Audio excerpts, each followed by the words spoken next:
Hello there, I'm Black Bright News, as you know, and I'm sorry my voice has gone again. It's just like as soon as it comes, it goes. Anyway, I wanted to talk about this article. Some people aren't ready for a black superstar, says Ian Wright. Wright's worried for Jude, who frightens certain people by refusing to be a humble slave.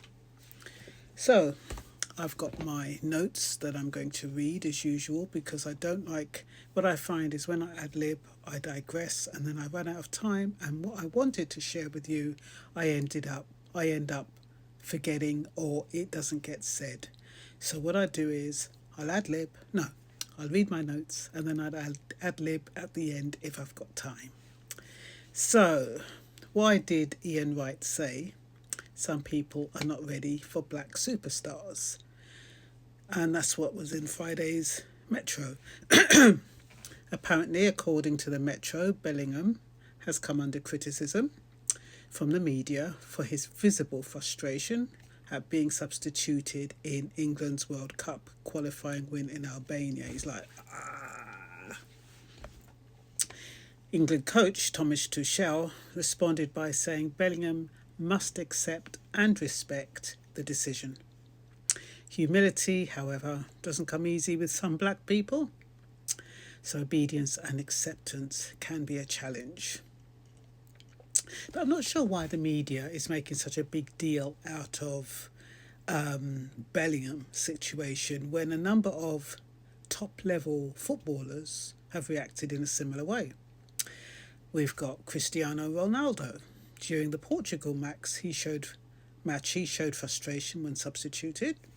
The coach at the time, Fernando Santos, admitted he didn't like the reaction and said they would handle it internally.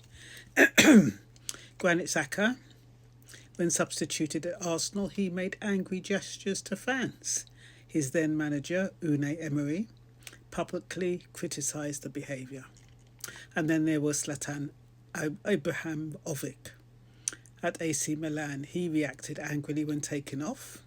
Coach Stefano Pioli said it was natural for him to dislike being substituted, and Toni Kroos, in a Real Madrid game, he showed frustration when substituted. Coach Carlo Ancelotti noted his reaction but didn't turn it into a major issue. And then we have Frank Ribery, to name a few. When substituted by Bayern, he threw his shirt and showed clear irritation. His coach Carlo Ancelotti said he understood Ribery's feelings but felt the change made sense tactically. So we all demonstrate frustration in different ways depending on our culture, our upbringing and our state of mind, and Jude Bellingham is no different. So imagine Bellingham, confident in his abilities as a top-level football player, ready to shine on the field, and suddenly he gets substituted. Not because, as far as he's concerned, he's done something wrong, but because he's presented himself in a way that they weren't expecting. So that's the experience Ian Wright, I believe, was talking about when he said some people are not ready for a black superstar. He wasn't talking about skill, not about trophies, not about raw talent. He was talking about something deeper, the discomfort some people feel when a black person is successful, visible, confident and unapologetically themselves. A lot of Jamaicans are like that. Many Jamaicans are considered aggressive, loud, arrogant. But why does black excellence and black passion make some people feel uncomfortable, especially some white people? For centuries, Western societies built social hierarchies where white people held the power and black people were expected to be, well, subordinate. Even after legal equality, the social script didn't change. Some groups are still subconsciously expected to know their place. So when a black person steps fully in the spotlight, not just performing but owning their excellence, it challenges those assumptions. Suddenly, confidence becomes something to watch closely. Assertiveness becomes too much. Passion becomes aggression. And simply existing as a self-assured black person can make some people uncomfortable, even if they don't know why. Contrary to popular belief, it's not the black person who's threatening, it's the challenge to old expectations. Some police officers have been known to use use of force more often on black men than white men in stop and search situations because of unconscious bias that black men are threatening and aggressive. Black brilliance is welcomed as long as it's polite, restrained, and invisible enough not to disturb the status quo and the comfort of those in power. Sorry, this throat of mine.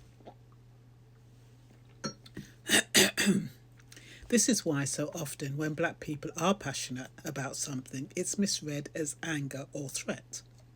Historical stereotypes painted black people, especially black men, as aggressive, volatile, dangerous. Those ideas didn't disappear, they evolved into modern biases. Subconsciously, people interpret emotion differently depending on who expresses it. Raise your voice in a debate, white person, they are assertive or passionate.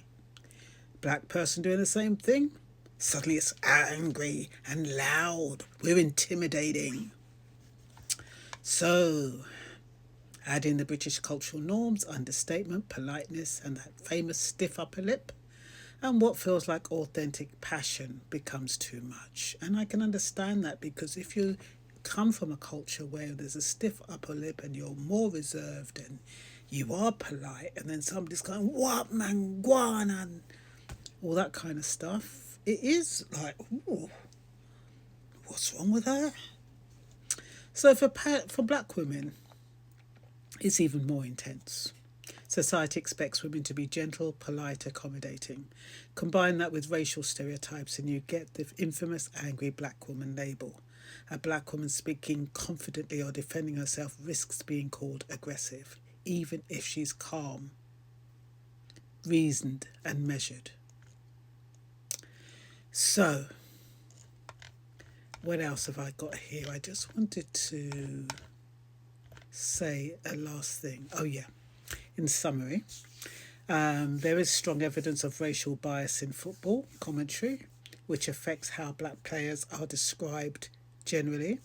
That bias could influence how their emotional reactions, like being subbed off, are perceived and criticised. But there's no clear published data that shows that black players are explicitly punished or criticised more often for substitution frustration than white players. So I wanted to put that out there because, we have to be careful about divisive media tactics.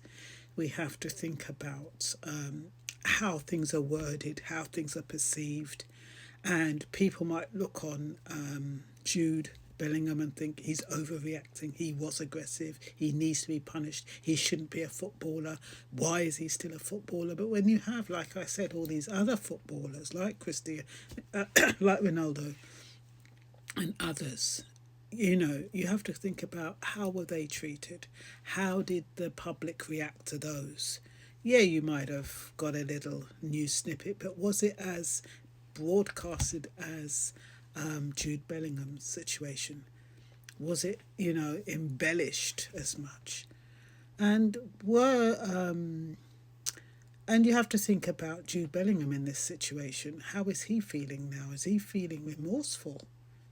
Or is he just saying, this is who I am? Because, like I said, when you're frustrated, it's like if you have an argument with your partner or a friend and you lose it because, you just didn't expect a situation. You've built yourself up. You've geared yourself up and you're ready to do this. And then somebody says, hang on a minute. No, get off. You get out of the way. I'm not choosing you. I'm choosing someone else. And you've put so much effort. You've planned. You've trained. You've done everything. And that is the result. So can you imagine how you would feel? You would feel frustrated and you are more likely to demonstrate it and go, But does it mean that, you're aggressive? Does it mean that you're being unreasonable? Or are you just showing your emotions and your feelings like we all do when we're in that position? Yes, he's a public figure, but it's still very difficult to restrain your